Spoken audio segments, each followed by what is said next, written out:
The restaurant was the kind of upscale establishment where reservations were made months in advance and the smallest entree cost more than most people's weekly groceries.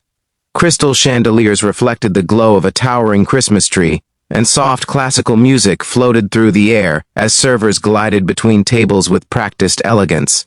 Daniel Westbrook held the hands of his 6-year-old twin daughters, Sophie and Grace, as the hostess led them to their table.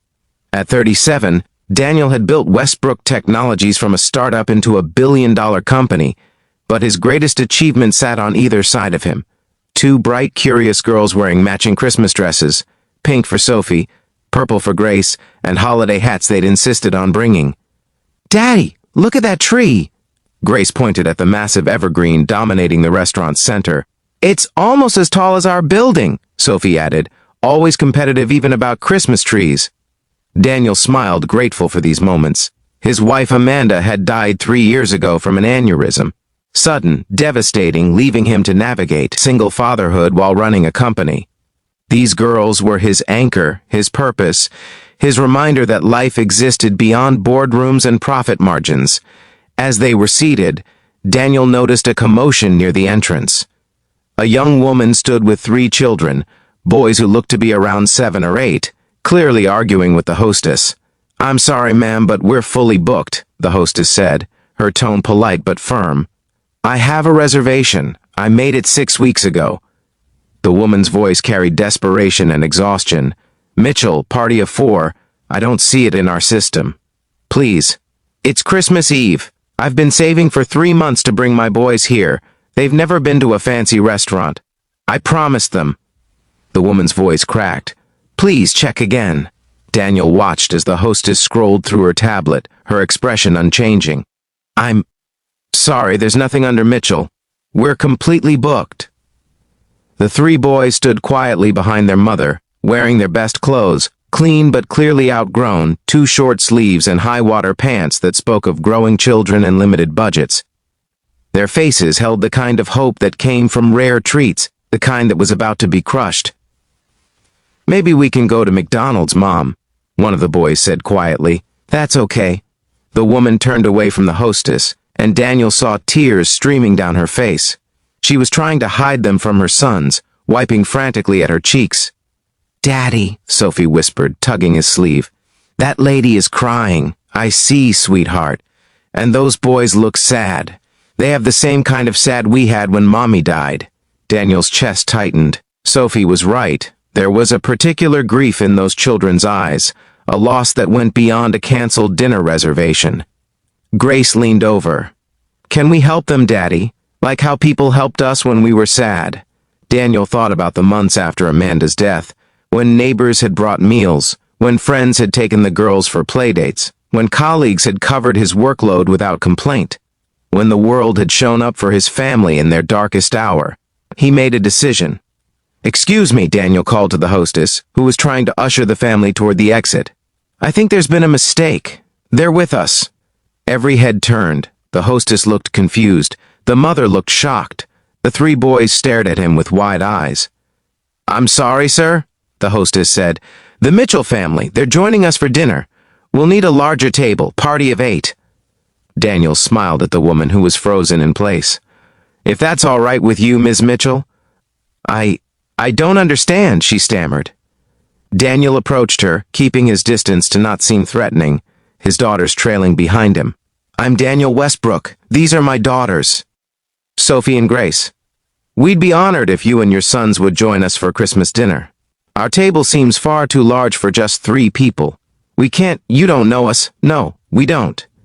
But it's Christmas Eve, and no one should spend it disappointed and hungry when there's a solution right here." Daniel looked down at her 3 boys. "What are your names, gentlemen?" The boys looked at their mother for permission. She nodded weakly, still in shock. "I'm Jake," said the tallest. "This is Ethan, and that's Lucas. We're triplets." "Triplets!" Sophie's eyes went wide. "Daddy, they're like us, but with 3 instead of 2. That's 1 more than us," Grace added, always good at math. "That's so cool." The hostess cleared her throat. "Mr. Westbrook, I can accommodate your party, but it will take a few minutes to arrange a larger table." "We'll wait," Daniel said firmly. 20 minutes later, they were all seated at a table near the Christmas tree, Daniel at one end, the mother, whose name was Rachel Mitchell, at the other, 5 children between them, creating a buffer of excited chatter and occasional chaos. Rachel looked shell-shocked, her hands trembling as she opened the menu and saw the prices. "Mr. Westbrook, I can't afford. You're not paying. This is my treat. Please, order whatever you and your boys would like. I can't accept charity. It's not charity, it's Christmas dinner with new friends." Daniel's tone was gentle but firm. "Please, let me do this." Rachel's eyes filled with tears again. "Why would you do this for strangers? Because 3 years ago, my wife died suddenly. These 2 girls and I were drowning in grief, and people showed up. Neighbors, friends, even strangers. They showed up with food and kindness and help we didn't know how to ask for." Daniel looked at Sophie and Grace, who were already chattering with the triplets about Christmas presents and favorite cartoons. "Someone helped me when I needed it most. Now it's my turn to help someone else." Rachel covered her face with her hands, crying silently. Jake, the oldest triplet by 3 minutes, reached over and patted her arm. "It's okay, Mom. These are happy tears. Over dinner," which involved more laughter and spilled water and sibling squabbles than Daniel had experienced in months, Rachel's story emerged.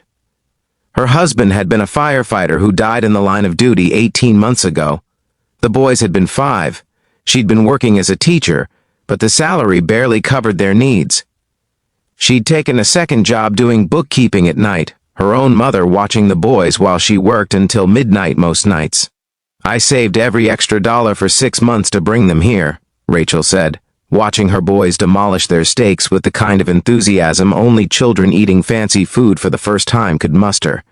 "They've been through so much. Lost their father, had to move to a smaller apartment, had to give up baseball because we couldn't afford the league fees. I wanted to give them one special night, one memory of something good." "You're doing an incredible job," Daniel said. 3 boys alone, that's not easy. You're doing it alone too. With 2 daughters, that's also not easy. "We should trade tips," Daniel joked, and Rachel laughed. The first genuine laugh he'd heard from her all evening. Sophie leaned over to Jake. "Do you miss your daddy?" "Sophie!" Daniel started to intervene, but Rachel shook her head. "It's okay. They should be able to talk about it." Jake nodded solemnly. "Every day, especially at Christmas. He loved Christmas. We miss our mommy too," Grace said. "She used to make the best hot chocolate. Daddy tries, but it's not the same. Our dad used to play Santa and pretend to get stuck in the chimney," Ethan added. "Mom tries, but she's too small to get stuck." The children dissolved into giggles at the mental image, and the adults exchanged glances that held shared understanding. This is how children grieve, in bursts between laughter, in honest observations between bites of food, in the normalcy they create from loss. Dessert arrived, chocolate cake that made all 5 children's eyes light up like the Christmas tree behind them. As they ate, Lucas, the shyest of the triplets, whispered to Rachel, "Mom, is this what rich people eat all the time?" Before Rachel could answer, Daniel knelt beside Lucas's chair. "You know what? I'm very lucky to have money. But you know what I'd trade it for? What you have. 2 brothers who love you, a mom who works incredibly hard for you, and each other to depend on. That's the real wealth, Lucas. Everything else is just stuff." Lucas considered this seriously, then nodded. "Okay, but this cake is really good stuff." Daniel laughed, a real from-the-belly laugh he hadn't experienced in months. As dinner wound down, Daniel signaled the waiter and quietly handed over his credit card, ignoring Rachel's protests. The bill was substantial, over $800, but worth every penny for the joy on those children's faces. At the door, as they prepared to part ways, Rachel grabbed Daniel's hand. "Thank you. You gave my boys something I couldn't. A night of magic, of feeling special. That's a gift I'll never be able to repay. You don't need to repay it. Just, can I ask you something? Of course. What do your boys need, really need, not just want, need?" Rachel hesitated, then sighed. "Honestly, they need winter coats. They've outgrown last year's and I've been putting it off because I had to prioritize rent. And Jake needs glasses. He's been squinting at the board at school, but vision appointments are expensive. And baseball registration is coming up, but it's $200 per kid, so..." She shrugged helplessly. $600 I don't have. Daniel pulled out his phone. What's your number? Why? Because I'm going to have my assistant contact you tomorrow. We'll take care of the coats, the glasses, and the baseball fees. And he paused. My company has a foundation that provides support to families of first responders who died in the line of duty. Somehow your family fell through the cracks. We're going to fix that. I can't, you can, and you will. Because your husband was a hero who gave his life protecting others. The least we can do is make sure his sons have winter coats and baseball and a mother who doesn't have to work herself to exhaustion. Daniel's voice was firm. This isn't charity, Rachel. This is justice. This is what should have happened from day one. Rachel was crying again, but Jake stepped forward, extending his hand to Daniel like a small businessman. Thank you for helping my mom, Mr. Westbrook, and for the steak. It was really good. Daniel shook his hand solemnly. You're welcome, Jake. Take care of your brothers and your mom. As the Mitchell family walked to their old minivan, the triplets waving enthusiastically, Sophie tugged on Daniel's coat. Daddy, that was the best Christmas dinner ever. Better than last year at the fancy French place? Way better, because we helped someone, like Mommy used to do. Daniel's eyes stung. Your mom would be proud of you both, noticing someone who needed help and speaking up. We learned from you, Daddy, Grace said. You always tell us that having money means we should help people who don't have enough. 6 months later, Daniel stood at a little league field watching an incredible sight. His 2 daughters playing on the girls' softball team, while on the adjacent field, 3 boys wearing matching jerseys played on the Westbrook Technology-sponsored team. Rachel sat beside him in the bleachers, having recently accepted a position as the Community Outreach Coordinator for the Westbrook Foundation, a role that let her work reasonable hours while making a real difference for families like hers. Jake got his glasses, she said, pointing to her son at second base.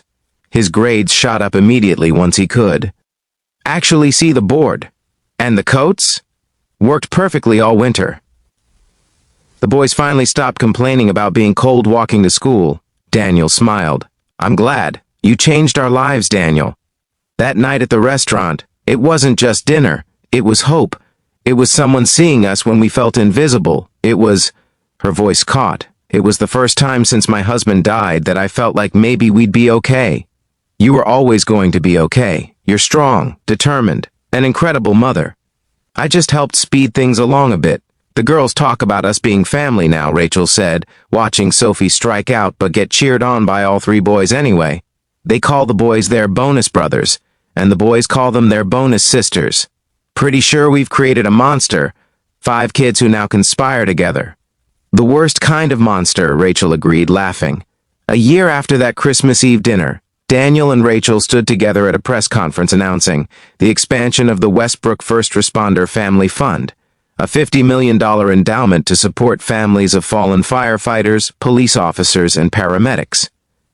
This fund exists because of one Christmas Eve, when I almost missed seeing someone who needed help, Daniel told the assembled press. My daughters reminded me to pay attention, to see the people around us who are struggling, to remember that wealth means nothing if you don't use it to lift others up. Rachel spoke too, sharing her family story, thanking Daniel publicly for the help that had transformed their lives.